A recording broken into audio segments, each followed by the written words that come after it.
சாய்ராம்.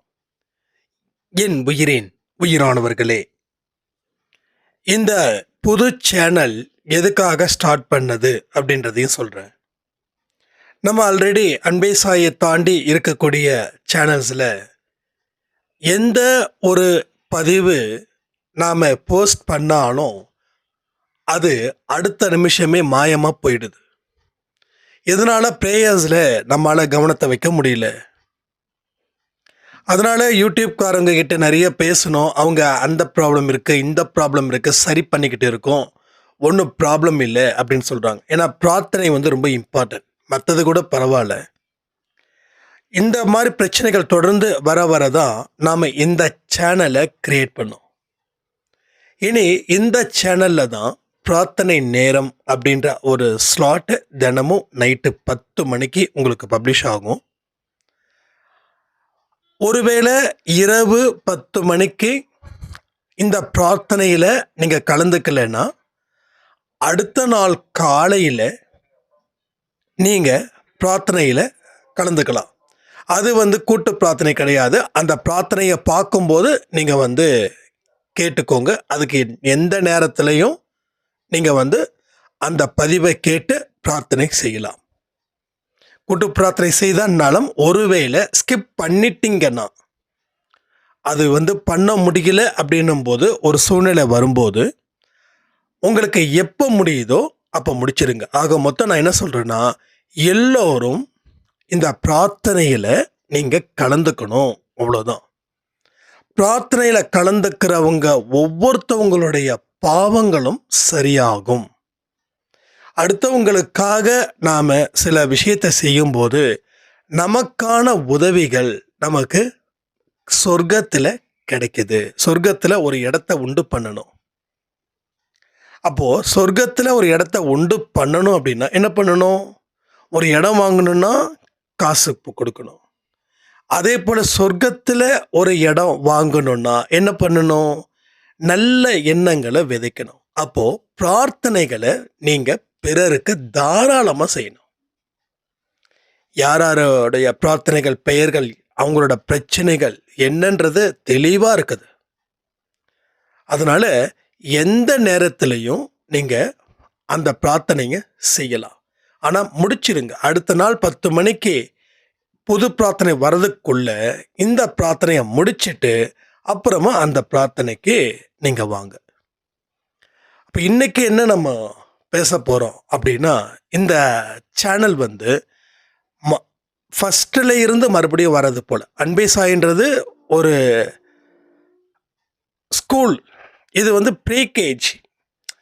லைஃப்பை பற்றி, கர்மா பற்றி, சாயப்பா பற்றி ஆரம்பத்தில் கோர்ஸ் நம்ம எடுத்தோம் இல்லையா, அது போல தான் இது. இன்றைக்கி நாம் என்ன பேசுகிறோம் அப்படின்னா, ஜென்ரலி மனித பிறவியை பார்த்து நாம் நிறைய பேருக்கு கேவலமாக நினைக்கிறோம். இந்த பிறவியில் பிறந்திருக்கலாம், அந்த பிறவியில் பிறந்திருக்கலாம். ஆனால் இந்த கேடுகட்ட மனித பிறவியில் பிறந்து இன்னைக்கு நிம்மதி இல்லாமல் நான் வாழ்ந்துக்கிட்டு இருக்கேனே அப்படின்னு. முதல்ல நம்மளுடைய முக்கியத்துவத்தை நாம் தெரிஞ்சுக்கிட்டாதான் நம்மளால் நம்ம வாழ்க்கையை சிறப்பாக மாற்றிக்க முடியும். 4 பேர் நீ எவ்வளவு ஸ்கில், எவ்வளவு திறமை, எவ்வளவு தகுதி உனக்கு இருக்குதுன்னு சொல்லும்போது நம்ம உடம்புல இருக்கக்கூடிய அந்த பாசிட்டிவ் செல்ஸ் எல்லாமே மறுபடியும் முளைக்கும், புத்துணர்ச்சி பெருகும். அதே 4 பேர் நீ தகுதி இல்லாதவன், நீ வாழ்வதற்கே தகுதி இல்லாதவன் அப்படின்னு சொல்லும்போது அந்த பாசிட்டிவ் செல்ஸ் எல்லாமே இறந்து போயிடுது, அழிஞ்சு போயிடுது. உடம்புல செல்ஸ் அவ்வளவு சென்சிட்டிவானது. நீங்கள் 24 மணி நேரமும் ஹாப்பியான மைண்டில் இருக்கீங்க. 23 மணி நேரம் 59 செகண்ட்ஸ் நீங்கள் ரொம்ப ஹாப்பியாக இருக்கீங்க. ஒரு பெரிய அளவில் உங்களுக்கு அந்த சந்தோஷம் பெருகுது. அந்த ஒரு நொடியில ஒரு செய்தி கிடைக்குது. அந்த செய்தி கேட்ட அடுத்த நிமிஷம் உங்க உடம்புல இருக்கக்கூடிய அத்தனை பாசிட்டிவ் செல்ஸும் பாசிட்டிவ் எனர்ஜியும் இறந்து போகுது.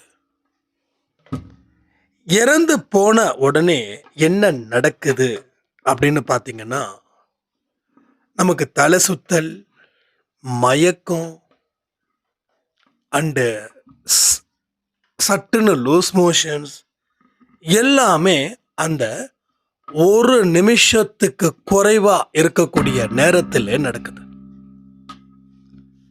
அப்போ நம்ம வாழ்க்கையில நாம நிறைய விஷயத்த சரிவர தெரிஞ்சுக்கிட்டோம் அப்படின்னா, இந்த மாதிரி துன்பத்தில் இருந்தும் நம்மளை காத்துக்கலாம்.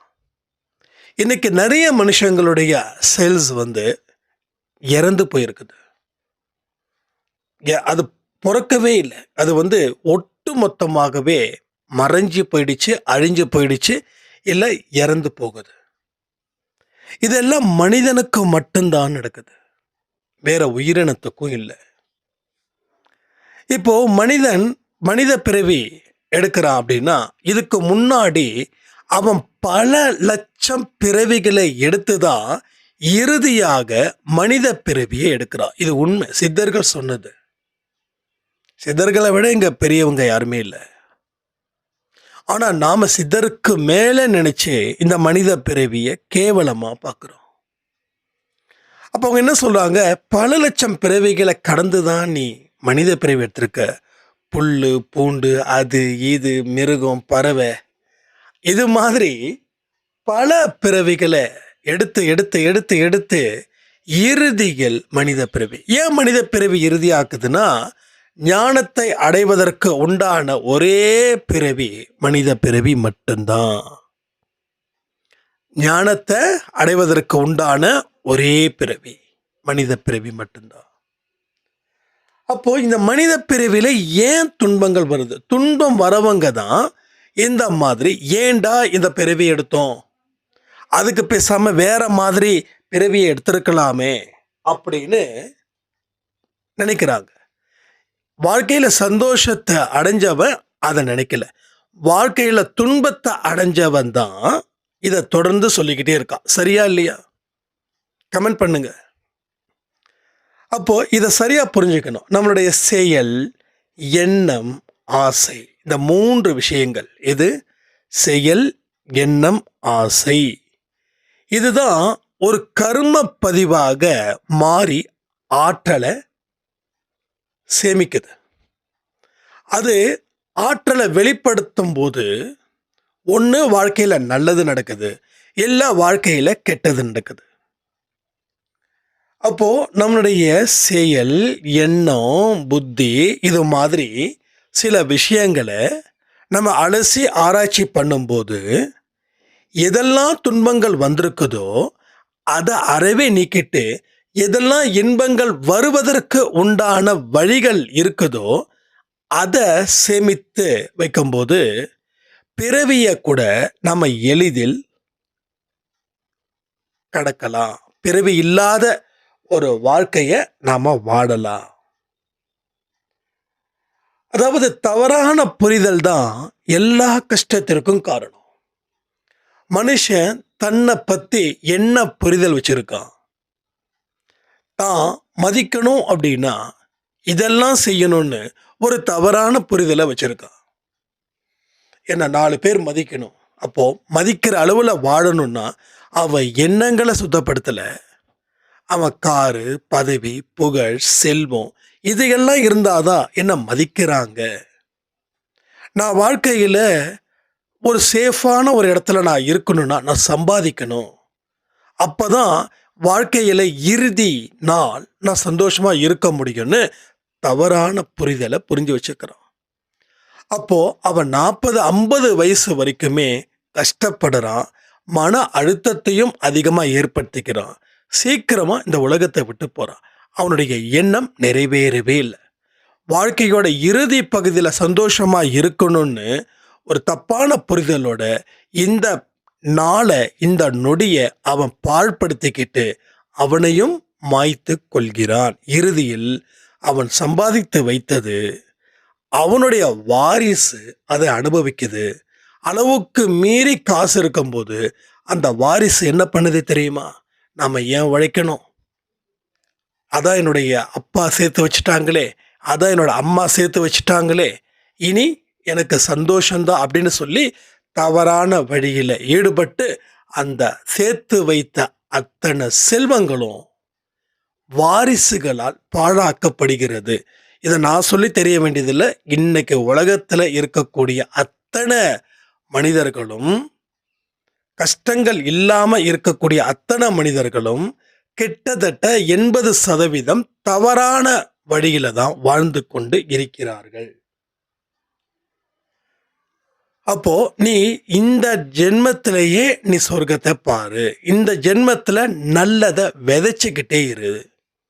தவறான புரிதலை களைஞ்சு எடுத்துடு. நல்ல புரிதலை உள்ள தூக்கி வை. முதல்ல உடலை வலிமையாக்கு. உடல் இருந்தாதான் உயிர் வாழ முடியும். உயிர் இருந்தாதான் நல்ல பலன்களை நீ அடைய முடியும். நல்ல பலன்களை அடைந்தாதான் பிறவின்ற ஒரு விஷயத்தை தடுக்க முடியும். அப்ப எல்லாத்துக்கும் எது முக்கியமா இருக்குது? உடல். அந்த உடல் எப்படி இருக்கணும்? ஆரோக்கியமாக இருக்கணும். ஆரோக்கியமான உடல் இருந்தாதான் உயிர் வாழ முடியும். இல்லைன்னா நோயும் நொடியும் தான் அதற்கு மருந்தாக அமையும். அப்போ உடல் கெட்டு போயிடுச்சுன்னா உயிரும் கெட்டு போயிடும். மனசுல நல்ல எண்ணங்களை விதைக்க முடியாது. அப்போ உடலை வலிமையாக்க, உடல் ஆரோக்கியமாக இருக்க உனக்கு என்ன தேவைகள் இருக்குதோ அதை செய். சரி, அதுல மிக முக்கியமானது என்ன தெரியுமா? பிராணாயாமம். ரொம்ப முக்கியமானதுங்க. நான் அடிக்கடி சொல்றேன். ஆனா ஆரத்தி எடுத்தா பலன், பிராணாயாமம் எடுத்தா பலன் இல்லைன்னு ஒரு சாய்ராம் என்கிட்ட சொல்றாங்க. நாம புரிஞ்சுக்கிட்டது அவ்வளவுதான். அதாவது பிராணாயாமம் பண்ணும்போது உங்க உள்மூச்சு வெளிமூச்சு, பிரபஞ்ச சக்திக்கும் நமக்கும் ஒரு கனெக்டிவிட்டி. இந்த பிரபஞ்சம்ன்றது அஸ் அ காடா நம்ம வச்சுக்கிறோம். உங்களுக்கு எந்தெந்த கடவுள் மேல அதிதீவிரமான நம்பிக்கை, அன்பு, பாசம், நேசம் பார்க்கும்போதே கண்களில் இருந்து கண்ணீர் வழிகிறதோ அதுவே உங்களுடைய தேவன். ஜீசஸை பார்க்கும்போது எனக்கு அப்படி வருது அப்படின்னா அதுவே உங்கள் தேவன். அப்போ இந்த பதிவை கேட்கலாமானா எஸ், எல்லா நல்ல பதிவுகளும் ஜீசஸால சொல்லப்படுகிறது என்று நம்புங்கள். எல்லா நல்ல பதிவுகளும் அல்லாவால் சொல்லப்படுகிறது என்று நம்புங்கள். எல்லா பதிவுகளும் நல்ல பதிவுகளும் கிருஷ்ண பரமாத்மா சொல்றதாக நினைத்து நம்புங்கள். சாயப்பா சொல்வதாக நினைத்து நம்புங்கள். இல்லை உங்களுடைய குலதெய்வம் காத்தவராயன், எல்லையம்மன், எல்லையம்மாள், எந்த குலதெய்வம் அந்த குலதெய்வம் தான் உங்ககிட்ட இந்த வழியில சொல்லுதுன்னு நம்புங்க. அப்போ பிராணாயாமம் இப்போ ஒன்றும் இல்லை. நாயோடைய ஆயுட்காலம் எவ்வளவு? ஆமையோட ஆயுட்காலம் எவ்வளவு? சொல்லுங்க, சுமாரா சொல்லுங்க. அப்போ நாயை விட ஆமையோட ஆயுட்காலம் அதிகமா இல்லையா? இப்போ நாயோடைய ஆயுட்காலம் ஏன் குறைவா இருக்குதுன்னா, நாயோட மூச்சு அவ்வளவு வேகமா விடும். ஆனா ஆமை மூச்சு எப்படி இருக்குன்னு யோசிச்சு பாருங்க. பொறுமையா இருக்கிறவன் கடைசி வரைக்கும் நல்லா வாழ்வான். ஆனா ஆத்திரமும் அவசரமும் பரபரப்புமா இருக்கிறவன் சீக்கிரமா அவனோட மூச்சு நின்று போயிடும். அப்போ பொறுமையாக இருக்கணும், மனசு குழப்பம் இல்லாம இருக்கணும், ஆயுள் நீடிக்கணும், மனசை கட்டுப்படுத்தவும் செய்யணும். விதியை மாற்றக்கூடிய சக்தியும் எங்க இருக்குதுன்னா, நம்மளுடைய மூச்சை இழுத்து வெளிவிடுறதுல தான் இருக்குது. மூச்சை உள்ளே இழுத்து வெளியிடுறதுல நீ எந்த அளவுக்கு உள்ளே இழுத்து மெதுவாக வெளியிடுறியோ அந்த அளவில் தான் எல்லா விஷயங்களும் இருக்குது. மனதை கட்டுப்படுத்த முடியும், ஆயுளை நீட்டிக்க முடியும், விதியையும் மாற்ற முடியும். இது எல்லாமே அந்த பிராணாயாமத்தில் இருக்கு. இந்த பிராணாயாமம் மட்டும் செஞ்சால் போதும். ஆனால் இதை தினமும் செய்யணும். நாம் இது என்ன கடவுளுக்கும் இதுக்கு சம்மந்தம் இல்லை, இது ஒரு எக்ஸசைஸ் தான், கடவுள் நினைச்சா வாழ வைப்பார். எஸ், கடவுள் நினைச்சா வாழ வைப்பார். ஆனா கடவுளுக்கும் சில அடிப்படை கொள்கைகள் இருக்குது. அப்போ பக்குவப்பட்ட மனசுல தான் கடவுள் நிறைய வார்த்தைகளை உங்களுக்கு சொல்லிக்கிட்டே இருக்கார். பக்குவம் இல்லாத மனசுல எதையுமே சொல்றதில்ல. அவர் சொல்ல விரும்பவும் இல்லை. ஒன்றும் இல்லை, 2 பேர், ஒருத்தன் குடிகாரன், ஒருத்தன் குடி இல்லாமல் இருக்கான். இந்த 2 பேர்கிட்ட யாருக்கிட்ட நீங்கள் அட்வைஸ் பண்ணுவீங்க? ஒரு குடிகாரர்கிட்ட அட்வைஸ் பண்ணுவீங்களா, இல்லை குடிக்காமல் இருக்கிறவர்கிட்ட அட்வைஸ் பண்ணுவீங்களா? அதே தான், பக்குவம் அடைந்த மனுஷன் போதையில் இல்லாதவன், பக்குவம் இருக்கிற மனிதன் போதையில் இல்லாதவன்.